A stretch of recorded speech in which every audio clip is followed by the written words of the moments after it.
گناہوں کو بخشوا لیں. اور یہ عمل جو آخر پہ بتایا کہ جس کے کرنے پر نبی علیہ السلام کی شفاعت نصیب ہوتی ہے. اب اس کے بعد تو پھر اور کوئی تمنا پیچھے رہتی ہی نہیں. جس کو نبی علیہ السلام کی شفاعت نصیب ہو گئی اس سے بڑی خوش نصیبی اور کیا ہوتی ہے. لیکن ایک عمل اور بھی ہے.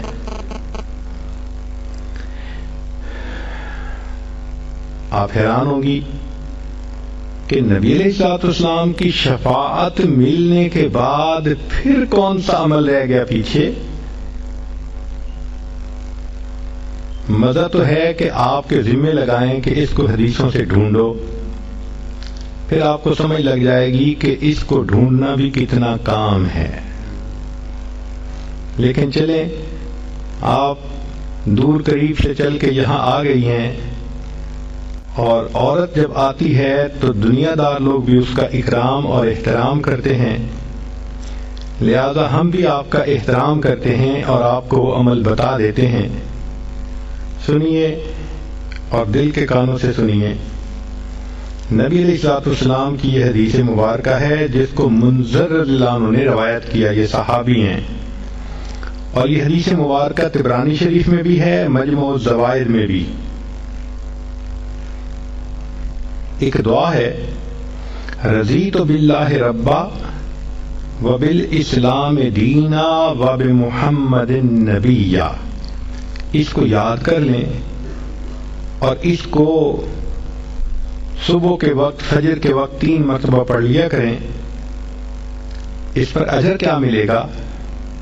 سبحان اللہ, حدیث کو پڑھ کے دل باغ باغ ہو جاتا ہے, دل خوش ہو جاتا ہے, اور جی چاہتا ہے کہ زندگی کے آخری دن تک ہم اس عمل کو کرتے رہیں, کبھی چھوڑیں گے نہیں.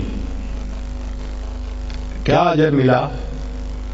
منذر اللہ عنہ فرماتے ہیں کہ نبی السلام نے فرمایا کہ جو شخص اس آیت, اس فقرے کو دن میں 3 مرتبہ پڑھے گا, میں اس کو ہاتھ پکڑ کر جنت میں داخل کرنے کا ذمہ دار ہوں گا. اللہ اکبر کبیرہ. واقعی اللہ کے حبیب صلی اللہ علیہ وسلم نے تو حق ادا کر دیا. یہ تو ہماری کوتاہیاں ہیں, ہماری نالائکیاں ہیں. ہم ان اعمال کو کرتے نہیں اور پھر سر پہ گناہوں کے بوجھ بڑھاتے جا رہے ہیں, شیطان کے ہاتھوں بے وقوف بنے پھرتے ہیں. اللہ تعالی ہمیں سمجھ عطا فرمائے اور ہمیں اپنی زندگی سنت کے مطابق کرنے کی توفیق عطا فرمائے. وآخر دعوانا ان الحمد للہ.